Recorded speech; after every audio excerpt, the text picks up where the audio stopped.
po, Feb 21, abangan niyo po yung live story ko sa Maalaala Mo Kaya. Wow! February 21, makaalala mo kaya. Yan, nakuha na po lahat nila ng istorya ng buhay ko. Talagang naisalaysay na nila. Isang eksena na lang po hindi napupunan. Yung liping ko, inaabangan na lang.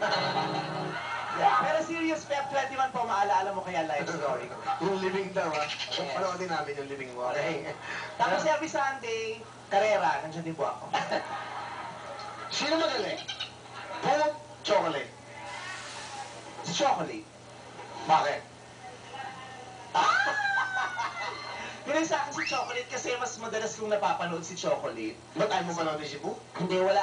Ang tagal niya kasi nagpahinga sa sa comedy bar. So hindi ka nagagalingan kay Poo kahit sumikat siya ng ganyan? Hindi, nagagalingan ako. Ang tanong lang kung sinong mas nagagalingan. Mas nagagalingan ako kay Chocolate. Bakit? Anong kakaibahan dalawa? Si Po mas magaling mag-impersonate kay Chocolate, pero si Chocolate mas magaling kay Po sa impromptu na Hindi, performance. isa lang. Walang mga ganun-ganun magaling. Sino sa kanila? Si Chocolate na nga, di ba? Sa Oo nga, yun nga. Sino tatlo? Sino magagaling? Ay, ako naman, nandito na ako, ibahin ko pa ba? Ba't wala ako? Ha? Ba't wala ako sa choices? Pulang tsaka chocolate. Di ba dapat dati yun ako sa kanya, dapat ako naman? Ay, hindi ka talaga kasama sa tatlo. Tatlo lang. Teka, saan naman talaga yung nasa comedy bar? Kahit nasa lima, baka wala ka pa rin. At least, Joke lang. Iba yung ate Glo, no? Iba yung ate Glo. Kailan mo nandito si Chocolate? Kahapon! Sabi ko, Chocolate, guess kayo nila Vice ganda ni Poo. ayoko makasama si Vice. Sino yung sabi? Chocolate. Oh, tinext mo kasi siya, sabi ko, huwag ka nang pupunta kasi pareho tayong ayaw natin ng isa't isa.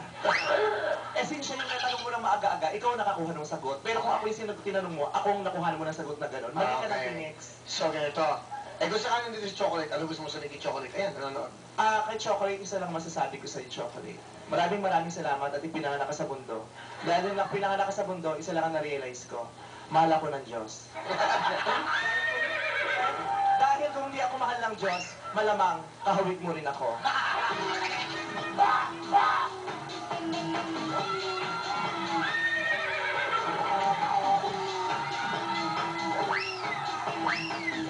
Ayan, ha? Alright, so Chocolate, ano ka lang? lagot ka. Nanonood sa amin si Chocolate. Nanonood kayo dyan, oo. Ay, super love ako rin. Alam, masayang-masaya rin si Chocolate na nakilala niya ako. Ay! Ayaw mag-comment. Ba't nag-comment ba to? Nag-comment? Nag-comment ka daw kaya ano? Hindi kami mag-away. Okay. Ano ba comment mo ron? Okay, huwag na. Manood po kayo ng show ko mamaya kasi may spoof ako doon ko na lang. Okay. Hindi siya pang TV. Ano yung spoof mo ron? Sino? Si Si Ate. Ha? Si Ate. Hindi, isa-spoof ko si Fit Room Padilla. Okay. Alright, sige. Si Fit Room Padilla na kapatid ni Batman Padilla. na napang-asawa dati ni Carmina Signorina na ngayon ay asawa na ni Zoren Legarda. Nalito kayo, ano? May gulo. Kung gusto yung panoodin nyo. Bahala kayo dyan, ha? Marami nang nanonood kagabi. Sa mga nakanood po kagabi tapos nag-enjoy, ipagkalat nyo ang balita para manood sila. Sa mga hindi nag-enjoy, manahimik po kayo. Yan ang message na.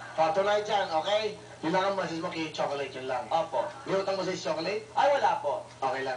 Mayroon naman, hindi naman utang, binigay ko na din lang sa kanya ng libre. Okay. Yung mga tigyawat, inangkin niya lang. Sabi ko, mamigay ka naman ng tigyawat, yung iba hindi pa na-experience na. Kung sakali. Ikaw, ha? Ikaw ba? Ikaw magkiwag sa Chocolate dito. Kung sakali, na kunyari, kung meron ka... Kailangan na yan. Ali mo, Phil. Hindi! Tao naman, nanonood. Sa mga shows, yun na, napapanood ka sa Love-Line, magaling ka, puno ng tao. Si Chocolate na nakakapuno ba sa punchline? Nakakapuno rin naman si Chocolate ng punchline. Oo, kasi magaling mamigay ng compli yan. Kawawa naman si Chocolate, no? Bakit ganyan yun? May talent ba yun? Opo, talented si Chocolate. Anong talent na? Ang mga witchcraft and sorcery. May mga kapagyarihan siya. Mahusay siya sa pambabarang. Okay. Kay Poo, meron kang comment kay Poo? Kay Poo, ayokong mag-comment kay Poo. Alam naman natin na si Poo ay ang pambansang kamao. Mahirap naman kung masapak ang kabayo. Baka hindi makatakbo. Okay na. Okay, ito na. Yung gusto mag-enjoy.